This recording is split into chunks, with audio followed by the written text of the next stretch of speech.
Park walked into the cafeteria and felt the silence fall like a heavy blanket. It happened every time. Conversations stopped. Heads turned.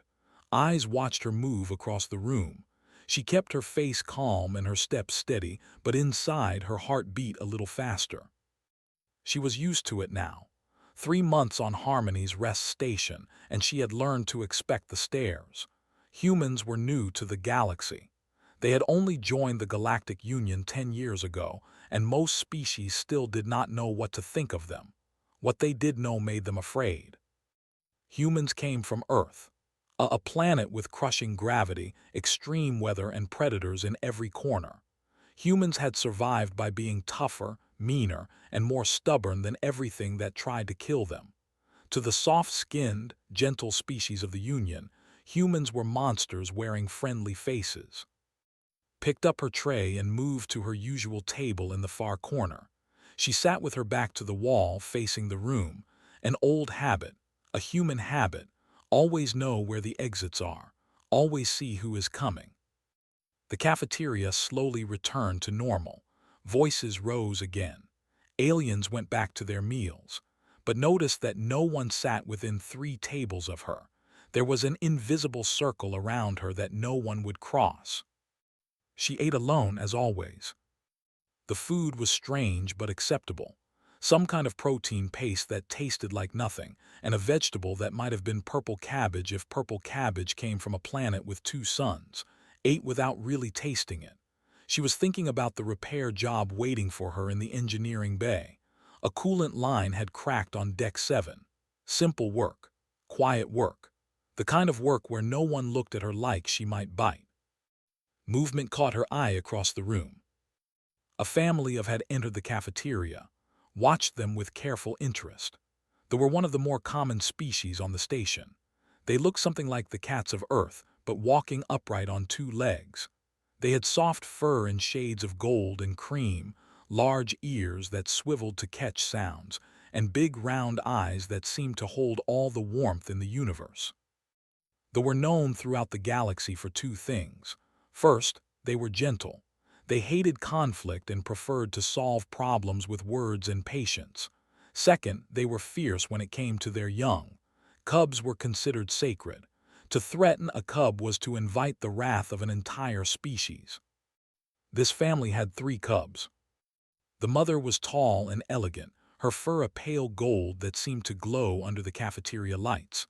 She moved with the careful grace of someone important, a diplomat guest, based on the markings on her clothing. The father was slightly smaller, with darker fur and kind eyes.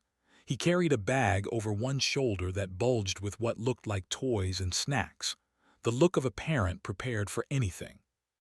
And then there were the cubs. They were small, barely reaching their parents' waists.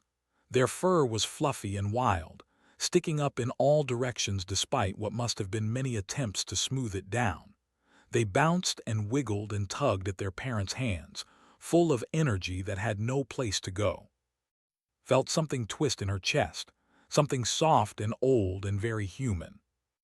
They were cute, incredibly, painfully cute, the kind of cute that made humans want to scoop small things up and protect them from all the dangers of the universe. Earth scientists had a name for this feeling. Cute aggression, they called it. The urge to squeeze something adorable so hard it might pop, not because humans wanted to hurt cute things, but because the protective instinct was so strong it almost hurt. Looked away. She did not want to be caught staring. Staring at cubs was probably seen as threatening. Everything humans did was seen as threatening. She focused on her food and tried not to watch the family settle at a table across the room. She tried not to notice how the smallest cub kept looking around with wide, curious eyes. She tried not to see how bored the cub seemed, how restless, how desperate for something interesting in this sterile metal world. But she noticed anyway. The station was no place for children. It was all gray walls and recycled air and the same views of stars that never changed. No grass to run through, no trees to climb, no dirt to dig in. Remembered what it was like to be young and full of energy with nowhere to put it. She remembered the fields behind her grandmother's house, the freedom of running until her lungs burned. These cubs would never know that feeling. She finished her meal and stood to leave. As she carried her tray to the recycling station, she passed within a few meters of the family. The mother tensed. The father put a protective hand on the smallest cub's shoulder. The message was clear: stay away from our children. Kept walking. She did not blame them. She would probably feel the same way if she were in their place. But as she reached the door, she felt a prickle on the back of her neck, the feeling of being watched. She glanced back just for a second. The smallest cub was staring at her, not with fear, not with the careful wariness of the adults. The cub was staring with pure, open curiosity. Her little head was tilted to one side, her ears perked forward, her eyes bright and wondering. Then the mother noticed and pulled the cub close, breaking the eye contact. Turned and walked out of the cafeteria. But she carried that image with her for the rest of the day. A small face full of curiosity instead of fear. It was such a small thing. But in a station full of beings who saw her as a monster, it felt like a gift. She did not know it yet, but that moment would change everything. Days passed on Harmony's rest, each one the same as the last. Woke up, went to work, fixed broken machines, and ate her meals alone in the corner of the cafeteria. The routine was comfortable in its emptiness. She had stopped hopping for anything different. But something had changed, something small. The family came to the cafeteria at the same time every day. And every day, the smallest cub would find in the crowd and stare at her. Not for long, just a few seconds before her mother noticed and turned her away. But those few seconds had become the part of day. She learned their names by listening. The mother was, the father was, the cubs were, and the smallest one was the curious one, the brave one, the one who had not yet learned to be afraid of things that were different. Found herself looking forward to those brief moments of eye contact. It was silly, childish, but loneliness did strange things to people and had been lonely for a very long time. One evening, she sat at her usual table with nothing but her thoughts for company. Her hands were restless. They always were when her mind wandered to dark places. She reached into her pocket and pulled out a small square of paper, scrap from the engineering bay, useless for anything important. But not useless for this. Her fingers moved from memory. Fold here, crease there, turn it over, fold again. The movements were as natural as breathing. Her grandmother had taught her this when she was very young, sitting on the wooden floor of an old house that smelled like rice and sesame oil. Origami, her grandmother had called it, the art of folding paper into beautiful things. When she finished, a small paper crane sat on the table in front of her. It was simple and white and perfect, smiled at it sadly, a piece of home in a place where she had none. She did not notice watching her from across the room. She did not see the little cub's eyes go wide with wonder at the magic happening at the human's table. She did not see slip away from her parents while they were distracted by her siblings fighting over a toy. She only noticed when a small, furry face appeared at the edge of her table. Froze. Stood there barely tall enough to see over the table's surface. Her golden eyes were fixed on the paper crane. Her little mouth was open in amazement. She reached out one tiny paw toward the bird, then stopped, suddenly unsure. The cafeteria had gone completely silent. Could feel every eye in the room on her. She could feel the fear radiating from the other diners, a predator and a cub, and a child. Everyone was waiting for something terrible to happen. Very slowly, very carefully, pushed the paper crane toward with one finger. Ears shot up. She looked then at the crane, then back at. Her little face was asking a question she did not have words for. Nodded once, "It is for you." Picked up the crane with both paws, holding it like it was the most precious thing in the universe. She turned it over, examining every fold, every crease. Then she let out a sound that had never heard before, a chirping, trilling noise that seemed to bubble up from pure joy. Footsteps rushed toward them. appeared, her face pale with fear, her hands shaking as she scooped into her arms. "I am so sorry," said, the words tumbling out in a rush. "She has never done this before. She knows better. I do not know what she was thinking. Please, I am so sorry. She did not mean to bother you. She is just curious. She does not understand." "It is fine," said quietly. "Stop talking." She stared at like she had spoken in a foreign language. "She can keep it," said, nodding toward the crane that was clutching to her chest. "It is just paper." For a long moment, no one moved.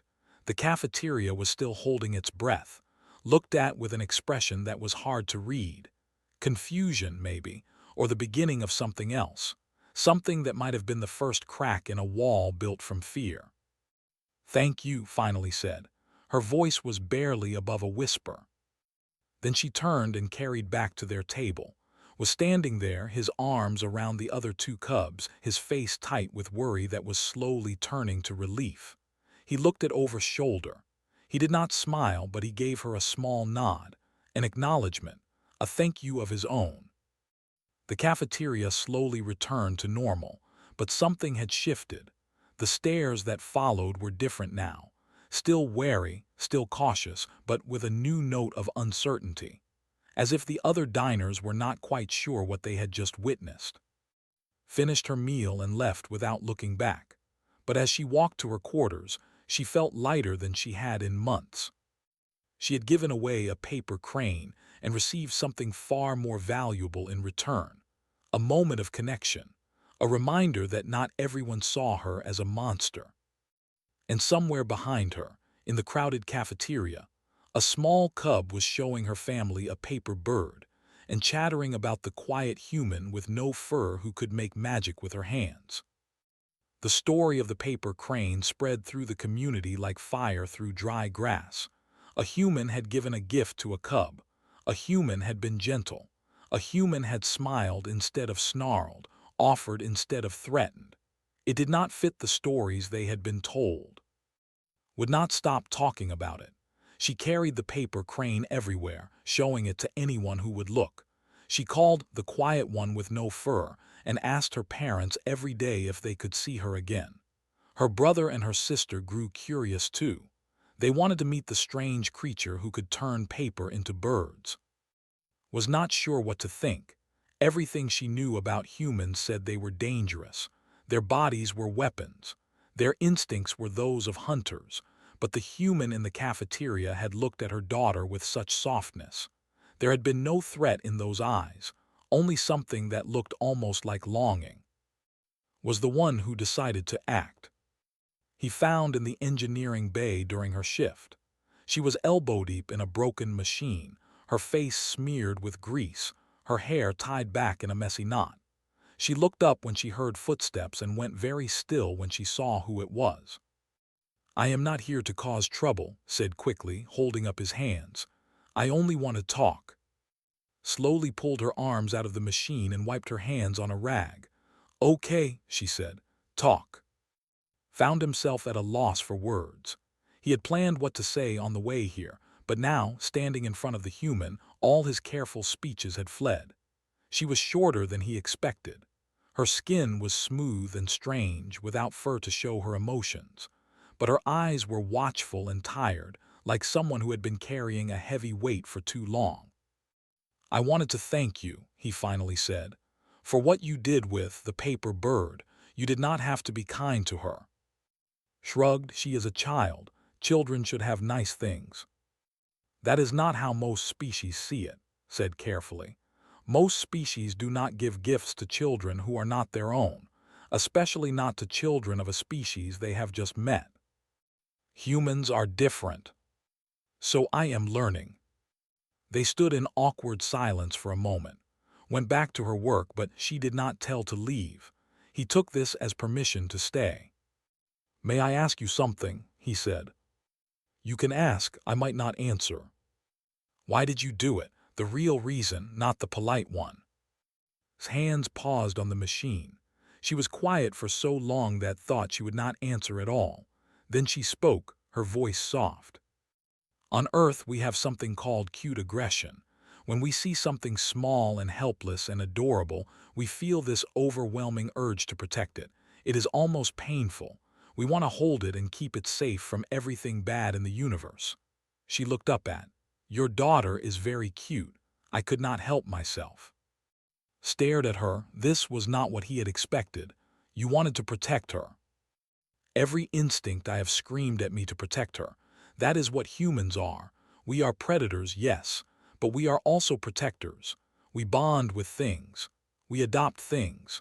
We find small creatures and we make them ours, and we would die before we let anything hurt them. I did not know this about humans. Most species do not. They see our teeth and our forward-facing eyes and they think hunter. They are not wrong, but they are not seeing the whole picture. Thought about this. He thought about the stories he had heard, the warnings he had been given. He thought about his cubs, restless and bored in this metal world, desperate for something new.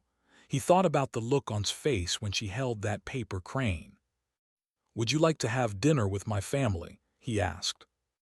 Looked up sharply. "What?" "A proper dinner in our quarters, cooks very well. The cubs would love to see you again, especially," he paused. "I understand if you say no. It is a strange request." "It is," agreed, but she was almost smiling. "Why would you invite it into your home, around your children?" "Because I think we have been wrong about your kind, and I think my children could learn something valuable from meeting someone different." He tilted his head. "And because we'll not stop asking about you, and I would like to sleep through the night again." Laughed. It was a small sound, rusty from disuse but real. "Okay," she said. "I will come." "Tomorrow evening, after your shift." "Tomorrow evening." Nodded and turned to leave. At the door he paused and looked back. "Thank you for giving my daughter something to wonder about." Then he was gone and was alone with her machines and her thoughts. But for the first time in a very long time, those thoughts were not lonely ones. She had been invited somewhere. She had been wanted. A family of soft, gentle creatures had looked past her predator's body and seen something worth knowing. Tomorrow evening could not come fast enough. 2 months had passed since that first dinner. 2 months of shared meals and paper cranes and stories about a blue and green planet called Earth had become a regular visitor to the family's quarters. She came almost every evening now, and when she did not come, the cubs asked where she was. They adored her. Would climb into her lap the moment she sat down, demanding to learn a new fold. Peppered her with questions about Earth animals, his eyes wide when she described creatures called elephants and whales. Was quieter, but she liked to sit close to and lean against her arm, soaking up warmth like a cat in sunlight. Taught them origami. She told them stories about tigers and wolves and the brave humans who learned to live alongside them. She let them climb on her, their small bodies scrambling over her shoulders and back, because human bones were strong and could handle the weight. "Does it not hurt?" asked once, watching her children use as a jungle gym. "A little," admitted, "but the good kind of hurt." Did not fully understand, but she was learning to accept that humans were strange in ways that were not always bad. Tonight was special. A stellar event was happening. A nebula near the station was going to erupt in a shower of light and color, and everyone on Harmony's Rest was gathering at the observation deck to watch. The deck was a massive room with transparent walls that looked out into space. Tonight, it was packed with hundreds of beings from dozens of species, all waiting for the show to begin. Stood with the family near one of the viewing windows. Was in her arms, too short to see over the crowd otherwise, and held their parents' hands, bouncing with excitement. "It is starting," said softly. The nebula began to glow. Colors bloomed in the darkness of space, purple and blue and brilliant gold swirling together like paint in water. The crowd gasped in wonder. Even, who had seen many beautiful things, felt her breath catch in her throat. Then the alarm started screaming. Red lights flashed. A mechanical voice announced a decompression warning in Sector 7. The crowd panicked. Bodies surged toward the exits. Screams filled the air. Someone slammed into, knocking her sideways. Grabbed for the cubs, but in the chaos, small hands slipped from his grip. Felt torn from her arms by the force of the crowd. She saw the 3 cubs tumble to the floor, about to be trampled by fleeing aliens twice their size. Time seemed to slow. Every instinct had, every bit of her evolution, screamed one word. Protect. She threw herself forward. Her body moved without thought, without hesitation. She reached the cubs and wrapped herself around them, curling into a ball with the 3 small bodies tucked against her chest. Her back faced the crowd. Her arms formed a cage of bone and muscle around the children. Then the stampede hit her. Feet slammed into her spine. Elbows cracked against her skull. Something heavy stepped on her leg and she felt pain shoot through her like lightning. But she did not move. She did not let go. She held on to those 3 small, trembling bodies and she did not move. The cubs were crying. She could feel their tears soaking through her shirt, feel their tiny claws digging into her skin as they clung to her. She whispered to them in Korean, the language of her childhood, the language her grandmother had used to comfort her during storms. It is okay, I have you. Nothing will hurt you, I have you. The stampede lasted less than a minute, but it felt like hours.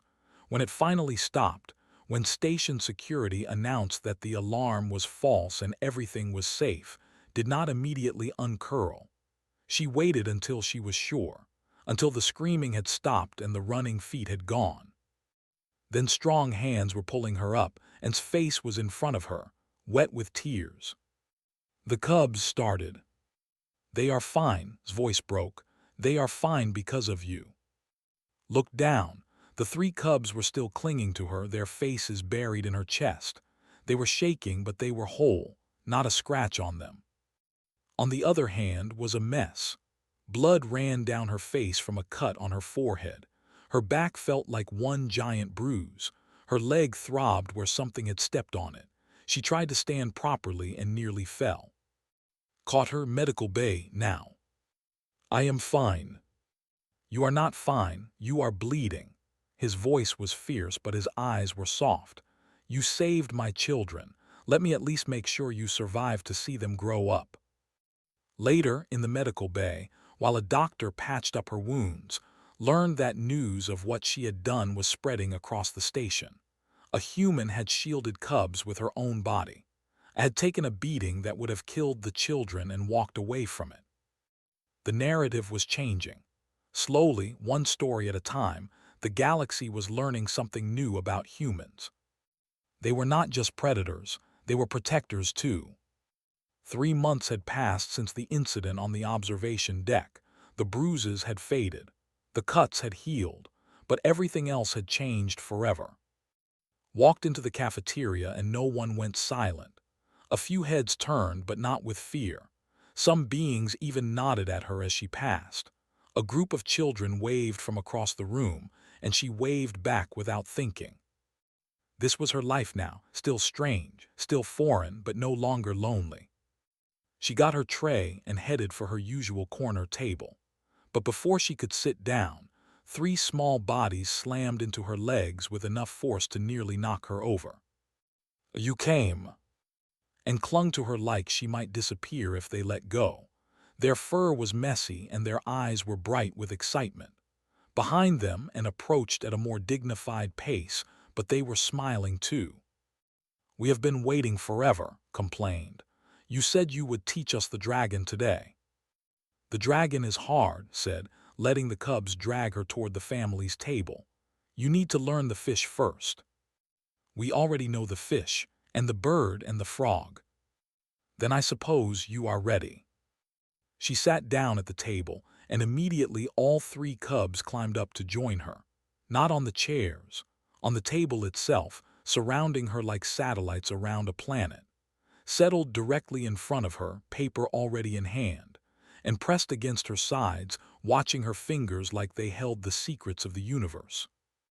Around them the cafeteria continued its normal business, but noticed the glances, not fearful ones, curious ones, warm ones.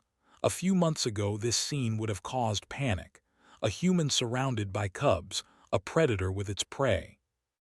Now it was just in her kids. Her kids, the thought made something warm bloom in her chest. They were not hers by blood. They were not even the same species, but somehow they had become hers anyway, and she had become theirs. Sat down across from her, a cup of warm tea in her hands. "The ceremony is tomorrow," she said. His hands paused on the paper. "I know." "Are you nervous?" "A little." Tomorrow, the community was holding a ceremony to formally recognize as kin of heart.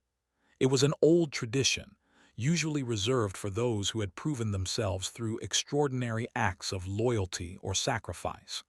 By standards, throwing herself over 3 cubs during a stampede definitely counted. Kin of heart. It meant she would be part of the family, not by blood but by something deeper, by choice, by love, by the bonds formed through shared meals and paper cranes and quiet evenings when fell asleep in her lap. "You do not have to do this," said gently. "If it is too much, if you are not ready, we would understand." Looked at him, then at the 3 cubs who were now arguing about who got to fold the first dragon. "I want to," she said. Her voice was steady, but her eyes were wet.